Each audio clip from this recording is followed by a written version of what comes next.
Hello students, आज हम लोग बाकी के क्वेश्चंस भी करेंगे इस चैप्टर का, जो कि है इलेक्ट्रोस्टैटिक पोटेंशियल एंड कैपेसिटेंस के। और टोटल 6 क्वेश्चंस रहेंगे इस वीडियो में, और इस वीडियो के साथ इस चैप्टर के भी सारे न्यूमेरिकल्स खत्म हो जाएंगे। एडिशनल क्वेश्चंस आपके मुताबिक है, अगर आपको किसी क्वेश्चंस पे डाउट होता है तो एडिशनल क्वेश्चंस को हम लोग करेंगे, नहीं तो एग्जाम पॉइंट ऑफ व्यू तो उसकी ज़रूरत फिलहाल में नहीं है। ठीक है, तो चलिए चालू करते हैं अपना वीडियो को बिना डिले किए। तो सबसे पहला हमारा जो क्वेश्चन है वो बोलता है, three capacitors each of capacitance 9 picofarad 9 picofarad are connected in series. अब इसमें कनेक्टेड इन सीरीज है, सीरीज पैरेलल कॉम्बिनेशंस आपको कैपेसिटर के मालूम होने चाहिए। अगर नहीं मालूम है तो ऊपर दिए गए आई बटन से आप पहले उसको थियोरेटिकल पार्ट को समझ लीजिएगा। ठीक है, तो टोटल 3 कैपेसिटर्स है जो कि कनेक्टेड इन सीरीज में है। अब पूछ रहा है पहला, टोटल कैपेसिटेंस क्या होगा ऑफ द कॉम्बिनेशन में, और सेकंड पूछ रहा है पोटेंशियल डिफरेंस क्या होगा अक्रॉस ईच कैपेसिटर। ठीक है, तो ये कुछ इस टाइप से दिखाई देगा, ये C1, ये C2 और ये C3, और तीनों के तीनों कैपेसिटर सेम ही वैल्यू के हैं, 9 पिकोफैरेड के ही हैं। ठीक है, तो गिवन वैल्यूज हमारा क्या होगा, तो गिवन वैल्यू हमारा होगा 9 पिकोफैरेड का, जो कि C1, C2 और C3 जो होगा वो 9 पिकोफैरेड का होगा हमारा। ठीक है, तो C की जो वैल्यू रहेगी उसको एक्चुअल में लिखते हैं 1/C equal to 1/C1 plus 1/C2 plus 1/C3। ये होता है आपका सीरीज कॉम्बिनेशन का। अगर इसी को आप अगले चैप्टर में करंट इलेक्ट्रिसिटी में जाएंगे, ठीक है, तो यही चीज आपका ये पैरेलल में होता है, और जो कैपेसिटर्स होते हैं उसमें ये सीरीज में होता है। ठीक है, तो बस वैल्यू को पुट करना है आपको, तो ये 1/9 और ये भी 1/9 और ये भी 1/9। पिको फैरेड पी नहीं लगा रहा हूँ यहाँ पास में, फाइनली मैं लगा दूंगा आखिरी में। तो इसका कॉम्बिनेशन, इसका एलसीएम निकालेंगे तो आएगा 9/3, 3 1 जा 3 3 जा, तो वैल्यू आएगा निकल के 1/C इक्वल टू 1/3। तो जो C की वैल्यू आएगी वो आएगा 3, और आखिरी में लगा दीजिए पिको फैरेड। तो 3 पिको फैरेड का आपका कॉम्बिनेशन का कैपेसिटेंस निकल के आएगा। ठीक है, अब इसी का मुझे पोटेंशियल डिफरेंस निकालना है। देखिए ये सब के सब सीरीज में है। अगर मैं इसका पोटेंशियल डिफरेंस निकालता हूँ, मतलब इसे पोटेंशियल अगर मैं अप्लाई करता हूँ, कितने का है, 120 वोल्ट का अप्लाई करता हूँ, मान लीजिए यहाँ पास से। ठीक है, तो ये क्या करेगा, ये 120 वोल्ट इन सभी में डिस्ट्रीब्यूट हो जाएगा। अब सबसे पहले ये कंज्यूम करेगा, फिर ये। पर इसमें है क्या, इसमें मेन चीज है कि ये तीनों के तीनों कैपेसिटेंस एक ही बराबर है, जिसके कारण इन सभी का पोटेंशियल डिफरेंस बराबर रहने वाला है, पहली बात। दूसरा चीज, सीरीज कॉम्बिनेशन में क्या होता है, ये जो पोटेंशियल डिफरेंस होता है इसका इसका और ये तीनों का सम बराबर होता है। तो अगर मैं del V1 plus del V2 plus del V3 लूँ और तीनों का पोटेंशियल डिफरेंस बराबर है, तो मैं इसको ऐसे लिख सकता हूँ, 3 डेल V लिख सकता हूँ कि नहीं। और यही डेल वी पूछ रहा है आपका, potential difference across each capacitor. मतलब ये डेल V1 डेल V2 और डेल V3 डेल वी बराबर है, तो मैं इसको ऐसे लिख सकता हूँ, del we equal to V/3। और V हमको दे दिया 120 वोल्ट, और इसको डिवाइड बाई 3 कर दीजिए, तो हमारा आंसर निकल के आ जाता है 40 वोल्ट। तो हर कैपेसिटर के अक्रॉस में 40 वोल्ट का पोटेंशियल डिफरेंस जनरेट होगा। ठीक है, आई होप आपको ये क्वेश्चन समझ में आया होगा, बहुत ही सिंपल सा क्वेश्चन था यार। ठीक है, तो चलिए चलते हैं अगले क्वेश्चन के ऊपर में। ओके स्टूडेंट्स, तो ये भी बहुत सिंपल सा क्वेश्चन है। तो सबसे पहले लिखा हुआ है, three capacitor of capacitance 2 picofarad 3 picofarad 4 picofarad are connected in parallel. तो पिछले वाले क्वेश्चन में सीरीज में था और ये पैरेलल में है। ठीक है, तो ज़्यादा कुछ नहीं, पैरेलल और भी इजी है। रेजिस्टेंस का जो अगले चैप्टर में जो आने वाला है, रेजिस्टेंस पे ये पैरेलल होगा तो इसका उल्टा जो सीरीज हो जाता है। तो रेजिस्टेंस वाले में क्या होगा, जैसे 1/R equal to 1/R1 plus 1/R2 plus 1/R3। मैं इसको इसलिए बता रहा हूँ क्योंकि बहुत लोग इसको 10th में भी पढ़ चुके हैं। ठीक है, तो ये आपका पैरेलल का होता है रेजिस्टेंस का, और कैपेसिटर्स में पैरेलल का होता है C equal to C1 plus C2 plus C3। इतना सिंपल सा होता है। ठीक है, तो पहले वाले का जो आंसर निकल गया टोटल कैपेसिटेंस, वो क्या निकल गया, C equal to C1 plus C2 plus C3, और वैल्यू को पुट कर दीजिए, 2 प्लस 3 प्लस 4, और पिको फैरेड को आप बाहर लिख सकते हैं अलग से, तो 2 + 3 5 4 9, तो 9 पिको फैरेड आपका आंसर आ गया। इतनी सिंपल तरीके से, देखिए कितना सिंपल क्वेश्चन था, आई होप। ठीक है। और सेकंड क्वेश्चन पूछा, determine the charge on it capacitor. तो हर कैपेसिटर का आपको चार्ज पता करना है। देखिए सबका कैपेसिटेंस अलग अलग है, तो सबका चार्ज भी वैल्यू अलग अलग आएगा, मतलब हर कैपेसिटर अपने हिसाब से चार्ज रखेगा, है कि नहीं है। तो जो Q1 आपका निकल के आएगा पहला कैपेसिटर का, उसको लिख सकता हूँ मैं C1V, इसका फॉर्मूला होता है ये वाला। तो C1 आपका कितना है, 2 × 10⁻⁻12, और V आपका है 100 वोल्ट। देखिए यहाँ पास में 100 वोल्ट लिखा हुआ है, ठीक है। तो कितना आंसर आ गया आपका यहाँ पास में, 2 × 10⁻⁻12 +2, इसका 2 जीरो यहाँ पास +2 लिख देते हैं, तो ये निकल के आएगा 2 × 10⁻⁻10 कोलम। ठीक है। इसी तरीके से बाकी को भी कर लीजिए। तो C2V मेरे साथ साथ आप भी करते जाइए, आपको भी बनेगा। ठीक है। तो ये आएगा 3 × 10⁻⁻12 × 100, इसका आंसर आएगा 3 × 10⁻⁻10 कोलम।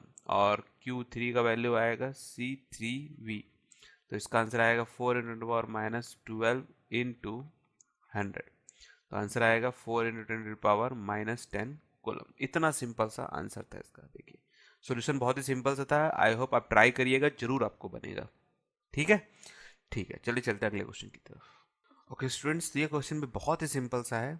ठीक है, चलिए देखते हैं क्वेश्चन क्या बोल रहा है। बोल रहा है, in a parallel plate capacitor with air between the plate, each has an area of 6 × 10⁻³ metre square and the distance between the plate is 3 mm।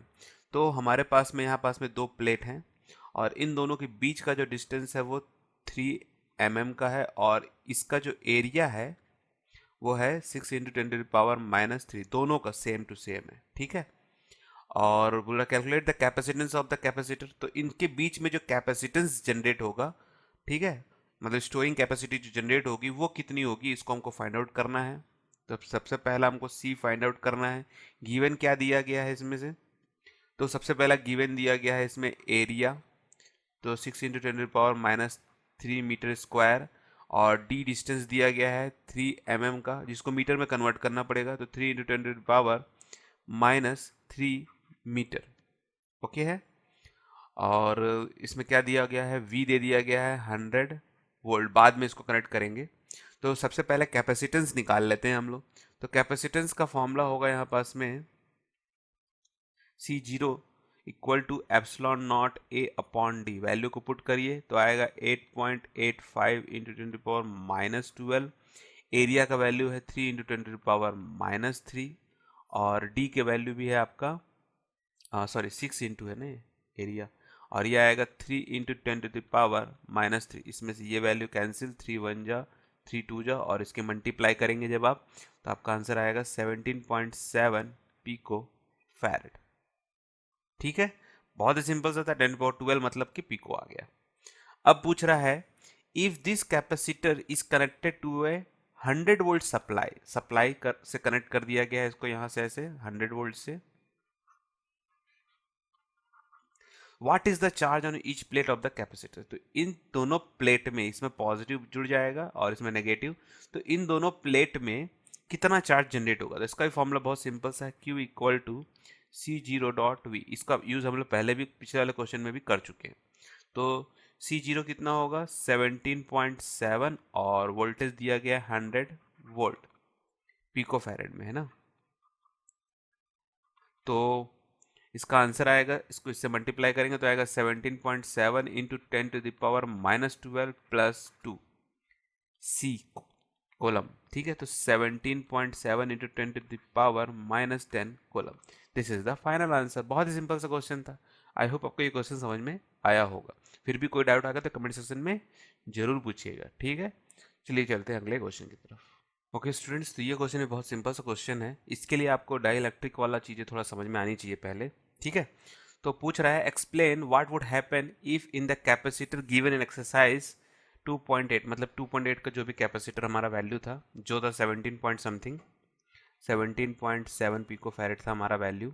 ठीक है, and thick 3 mm thick mica sheet of dielectric constant = 6, तो इसमें K की value दे दी गई है 6, were inserted between the plate. तो मान लीजिए कि ये हमारा प्लेट है और इसके बीच में 6 mm का 3 mm का आपका माइका शीट को डाला गया है। ठीक है, ओके। तो इसका पूछ रहा है while the voltage supply remain constant, क्या वो इसके ऊपर में जो वोल्टेज सप्लाई हम दे रहे हैं, ठीक है, क्या वो कांस्टेंट रहने वाला। तो कितना वोल्टेज सप्लाई दे रहे थे हम लोग पिछले बार, 100 वोल्ट का वोल्टेज सप्लाई दे रहे थे।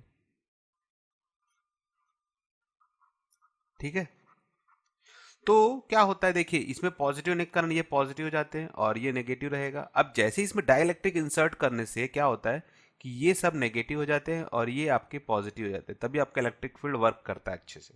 इसके बारे में थ्योरेटिकल पार्ट को आप देख सकते हैं, ठीक है, ऊपर आई बटन में मैं दे दूंगा। तो ये आपका डाइलेक्ट्रिक कांस्टेंट हो गया। अब पूछ क्या रहा, while the voltage supply remain constant.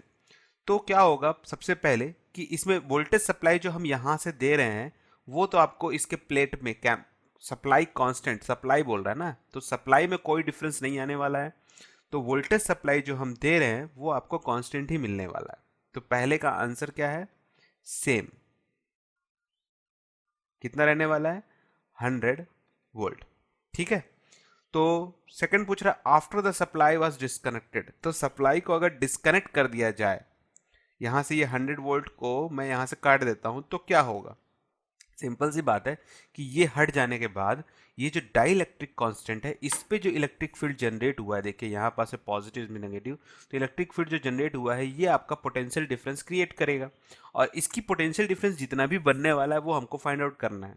ठीक है, तो उसके लिए कुछ वैल्यूज की हमको जरूरत पड़ने वाली है। तो चलिए सबसे पहले इसका कैपेसिटेंस निकाल लेते हैं कि जब डाइलेक्ट्रिक कांस्टेंट को इसके अंदर इंसर्ट करेंगे तो इसकी वैल्यू क्या निकल के आएगी। तो C इक्वल टू आएगा आपका epsilon not A upon D dot के, और इसको हम ऐसे भी लिख सकते हैं K डॉट C0। इसकी वैल्यू C0 है। ठीक है, तो K की वैल्यू 6 है और C0 जो हमारा था पिछले बार जो हम निकाले थे वो था कितना, 17.7 पिको फैरेड। मल्टीप्लाई करेंगे तो आएगा 106.2 पिको फैरेड। ठीक है, तो ये हमारा नया वाला कैपेसिटेंस निकल के आ गया है। ठीक है, अब हमको क्या पता करना पड़ेगा इसमें, तो चार्ज ऑन द प्लेट। अब इन दोनों प्लेट में जो चार्जेस जनरेट हुए हैं वो कितने हो रहे हैं। तो इसका भी आंसर बहुत सिंपल सा, Q इक्वल टू CV0। तो C आपका है 106.2 पिको फैरेड और आपका जो V है वो कितना है 100। तो इसको जब मल्टीप्लाई करेंगे तो आएगा 106.2 इंटू 10 पावर, इसका 2 जीरो इसके साथ में माइनस हो जाएगा और आएगा 10 पावर -10 कूलम। ठीक है, अब क्या बोल रहा है, after the supply was disconnected. जैसे ही इसको मैं डिस्कनेक्ट करूंगा तो इसमें जो पोटेंशियल डिफरेंस जनरेट होगा उसको हमको निकालना है। ठीक है, तो इसके निकालने के पहले जैसे ही इसको डिस्कनेक्ट मैं करूंगा तो इसके अंदर में जो चार्जेस हैं वो तो उतने के उतने ही रहने वाले हैं। ठीक है, जितना भी आपका चार्ज जनरेट था पहले वो तो इसमें उतना का उतना ही रहने वाला है। तो वो जो चार्ज है वो कितना है आपका, तो वो है 106.2 पिको फैरेड का। ठीक है, आफ्टर वाला है ना ये, आफ्टर डिस्कनेक्टेड। तो चार्ज में तो कोई कमी रहने वाली नहीं, चार्ज तो उतना का उतना ही है, बाद में धीरे धीरे भले कम हो जाए पर स्टार्टिंग पॉइंट पे तो उतना का उतना ही चार्ज रहने वाला है। तो C की जो वैल्यू है वो आएगा 106.2 पिको फैरेड का। ठीक है, अब V को हमको देखना है इसमें क्या हो रहा है। तो जो V है उसकी वैल्यू होती है V0 अपॉन के, इसको आप देख लीजिएगा। ठीक है, ये फॉर्मूला है, क्योंकि जो भी जनरेट होगा वो तो इस के कारण ही जनरेट होने वाला है, तो जो भी सप्लाई वोल्टेज पहले था उसको डिवाइड बाई के कर देते हैं हम लोग। ठीक है, तो ये जो जितना भी जनरेट कर रहा है आपका पोटेंशियल डिफरेंस वो आपको बता देगा। तो इनिशियली जितना था डिवाइड बाई के कर दीजिएगा। ठीक है, तो इनिशियली था 100 डिवाइड बाई के करेंगे तो मतलब 6, और इसका जब डिवाइड करेंगे तो आएगा 16.6 volt. This is the final answer. ठीक है, तो करना क्या था इस क्वेश्चन में हमको, सबसे पहले सप्लाई वोल्टेज 100 वोल्ट का देने के बाद और डाइलेक्ट्रिक कांस्टेंट को इंसर्ट करने के बाद में इसका जो कैपेसिटेंस है वो कितना बना, तो उसका जो कैपेसिटेंस था वो 106.2 पिको फैरेड बना था। ठीक है, और उसके बाद जो चार्जेस बने थे, एक्चुअली पूछा नहीं था पर आपको जो जो चीजें मालूम है, जैसे लिखा what would happen with the capacitor, तो कैपेसिटर के साथ में क्या क्या होगा।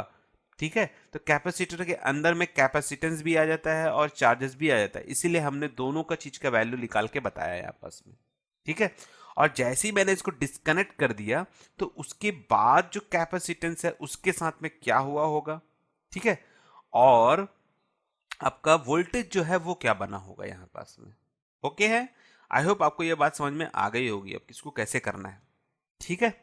चाहे तो आप चार्ज भी निकाल सकते हैं, तो इस चीज को मैं यहीं छोड़ता हूँ, इस वैल्यू को आप निकाल के मुझे बताइएगा, क्योंकि आपका वोल्टेज भी है और कैपेसिटेंस भी है, तो आप आराम से क्यू की वैल्यू निकाल सकते हैं आफ्टर डिस्कनेक्टेड।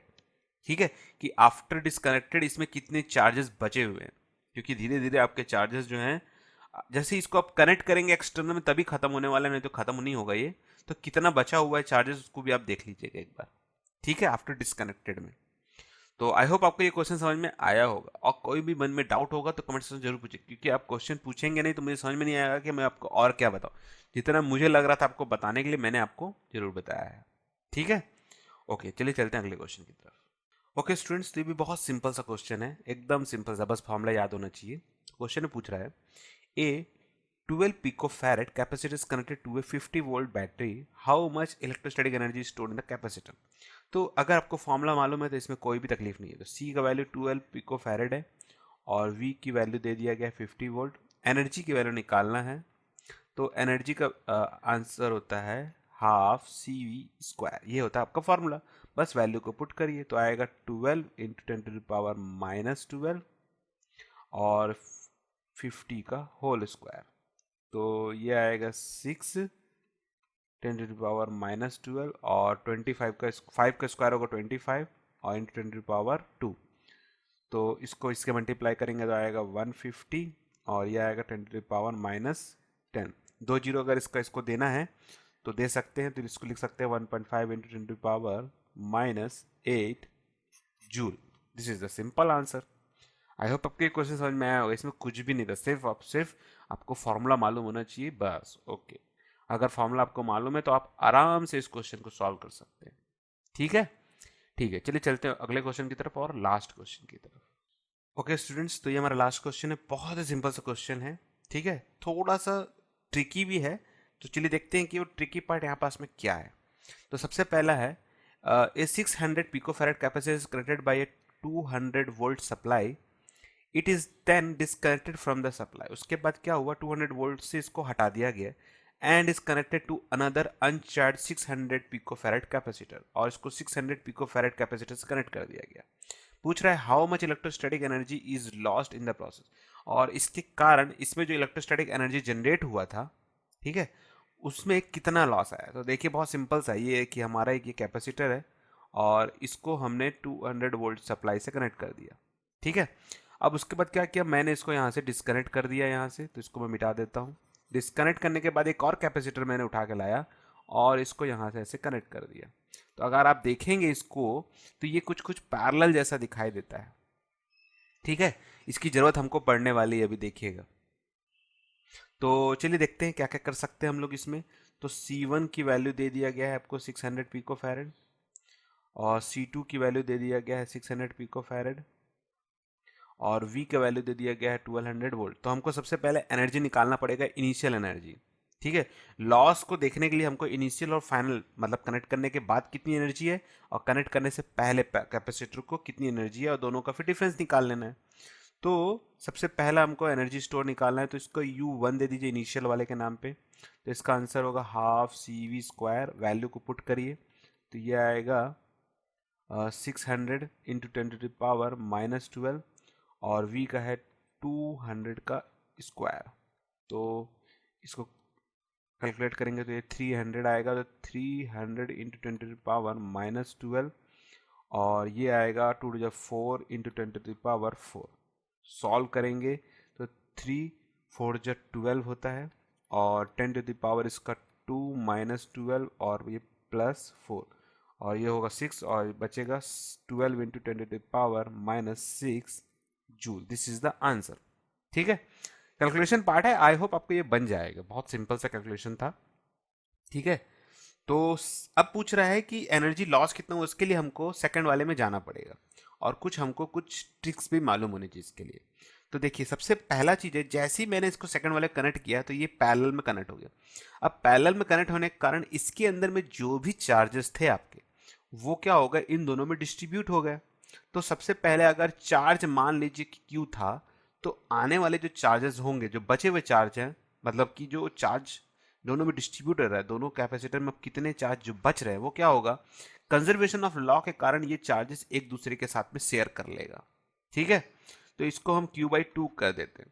अब देखिए इसमें एक चीज को मैं हटा दे रहा हूं, क्योंकि due to the heat of this wire, अब इस वायर से भी देखिए चार्ज होते हुए जाएगा, तो इसकी हीट लॉस को मैं नेग्लेक्ट कर दे रहा हूं, पहले ही बता दे रहा हूं मैं आपको ये बात को। ठीक है, इसमें नहीं दिया गया, तो मैं मैं मान के चलता हूं कि जितना भी चार्ज है वो इक्वली डिस्ट्रीब्यूटेड हुआ है।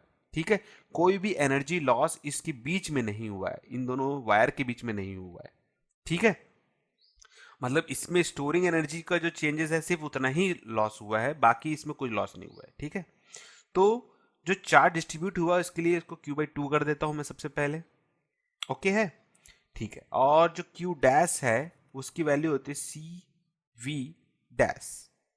ठीक है, तो दोनों कैपेसिटर तो हमको वैल्यू दे दिया गया है, पर V वोल्टेज अब चेंज हो जाएगा यहाँ पास में, क्योंकि Q की वैल्यू चेंज हो रही है। तो V डैश जो है वो कितना होने वाला है, तो V डैश जो है वो आपका Q डैश अपॉन C होने वाला है, और Q डैश की वैल्यू Q/2 होती है। तो यहाँ पास में Q/2 और C की वैल्यू ऐसी रहने दीजिए, ये बहुत ही जरूरी है। ठीक है, अभी देखिए इसको कैलकुलेशन को मैं इजी करने के लिए सिर्फ ये इतना काम कर रहा हूँ, नहीं तो मैं चाहूँ तो डायरेक्ट वैल्यू को ही पुट कर सकता हूँ, तो मैं कैलकुलेशन पार्ट को इजी करना चाहता हूँ बस। देखिए अब फाइनल एनर्जी स्टोर होने के लिए मेरे पास आंसर आए, इसका फॉर्मूला बनेगा हाफ सी। अब देखिए सी का वैल्यू क्या निकल के आने वाला है यहाँ पास में, अब ये दोनों पैरेलल है, तो सी की वैल्यू जो आएगी आपकी वो क्या निकल के आएगा, C1 प्लस C2। दोनों को प्लस करेंगे तो देखिए 600 प्लस 600 कितना होता है, 1200। तो मैं यहाँ लिख सकता हूँ 1200 picofarad, 10 picofarad. Okay है, ठीक है, बहुत सिंपल सा था। चाहे तो मैं इसको ऐसे भी लिख सकता हूँ, C और C ये बनेगा 2C, क्योंकि दोनों की वैल्यू सेम है। तो मैं इसको लिखूँ तो ज़्यादा मुझे अभी फायदा होने वाला है। देखिए क्यों है अभी, तो मैं C डैश की जगह में यहाँ पास क्या लिखता हूँ, 2C। ठीक है, अब आता है V डैश का स्क्वायर, तो इसका स्क्वायर करता हूँ तो ये देखिए Q का स्क्वायर डिवाइड बाई 2 × 4, तो इसको मैं 4 कर देता हूँ सबसे पहले, और C को मैं C स्क्वायर कर देता हूँ। ओके है, अब देखिए ये C और ये स्क्वायर कैंसिल कर दीजिए। ठीक है, ये 2 और ये भी 2 कैंसिल कर दीजिए, तो आएगा 1/4, आएगा Q स्क्वायर अपॉन C। ठीक है, अब Q की वैल्यू क्या होती है यहाँ पास में, Q की वैल्यू होती है CV, इसको यहाँ पुट कर दीजिए, तो ये आएगा 1/4 C square V square upon C और ये स्क्वायर कैंसिल, तो आएगा हमारे पास में 1/4 CV स्क्वायर। अब देखिए इसको लिख सकता हूँ मैं 1/2 डॉट 1/2 CV स्क्वायर, और ये हाफ CV स्क्वायर की वैल्यू हमने पहले निकाल चुके हैं 12 इंटू 10⁻⁶, बस इसको यहाँ पुट कर दीजिए, तो ये आएगा हाफ इंटू 12 इंटू 10⁻⁻6 जूल। देखिए कैलकुलेशन पार्ट बहुत ही सिंपल हो गया, बस ये इसको इक्वेशन वाला पार्ट आपको थोड़ा सा ट्रिकी पड़ेगा, मतलब सॉल्व करने में आपको तकलीफ हो सकती है, तो आपको ये बनना चाहिए। ठीक है, तो आएगा 6 इंटू 10⁻⁻6 जूल। तो ये आपका फाइनल एनर्जी आ गया, ये आपका इनिशियल एनर्जी आ गया। तो दोनों में जो डिफरेंस आएगा देखिए 12 है और ये 6 है, तो सिंपली हमको पता चल रहा है कि UI माइनस UF, तो 12 में से 6 गया तो 6 बचेगा, तो 6 इंटू 10⁻⁻6 जूल आपकी एनर्जी लॉस हो जाएगा। तो कितना एनर्जी का लॉस हुआ, 6 इंटू 10⁻⁻6 जूल एनर्जी का लॉस हुआ इस प्रोसेस में, इसको यहां से कनेक्ट करने में इतना एनर्जी का लॉस हो गया है। ठीक है, आई होप आपको ये कैलकुलेशन समझ में आया होगा। ये थोड़ा सा आपको ट्रिकी लग सकता है, इसको सॉल्व करने के लिए आपको प्रैक्टिस करना पड़ेगा और कुछ चीज़ों को ध्यान में रखना पड़ेगा। ठीक है, नहीं तो आप इसका कैलकुलेशन करते बैठेंगे तो आपको टफ हो सकता है, कि जैसे मैंने 2C लिख दिया, तो चाहे तो आप इसको 1200 पिको फैरेड लिख सकते थे, फिर ये V डैश की जगह में Q/2C के Q की वैल्यू रखिए यहाँ पास में, फिर उसके बाद 2, फिर C की वैल्यू भी रखिए। अब ये Q की वैल्यू क्या निकल के आएगा, Q डैश अपॉन C, तो इसकी वैल्यू को आपको अलग से चार्ज की वैल्यू निकालना पड़ेगा यहाँ से। थोड़ा सा ट्रिकी पार्ट है ये, तो इतना इजी नहीं है जितना हम इसको सोच रहे हैं। इससे अच्छा है कि आप एक डेरिवेशन छोटा सा बनाया मैंने यहाँ पास में, इसको आप सॉल्व कर लिए और इस टाइप से करिए, आपको बहुत ही ईजी पड़ेगा इस क्वेश्चन को सॉल्व करने में। ठीक है, फिर भी अगर किसी पॉइंट पे आपको समझ में नहीं आता है कि यहाँ पास में कैसे किया जाए, तो जरूर कमेंट सेक्शन में आप पूछ सकते हैं। और इसी तरीके से ये चैप्टर भी हमारा यहीं ख़त्म होता है और ये वीडियो भी यहीं ख़त्म होता है। आई होप आपको ये क्वेश्चंस जो हैं वो समझ में आए होंगे इस चैप्टर के। कोई डाउट होगा तो कमेंट सेक्शन में आप जरूर पूछिएगा। और ठीक है, इस वीडियो को यहीं ख़त्म करते हैं। आई होप आपको ये वीडियो पसंद आया होगा, पसंद आया तो इसे लाइक और शेयर जरूर कर दीजिएगा। और हमारे चैनल से आप नहीं जुड़े हैं तो सब्सक्राइब करना बिल्कुल भी ना भूलें। Thank you for joining this video. आपका दिन शुभ रहे।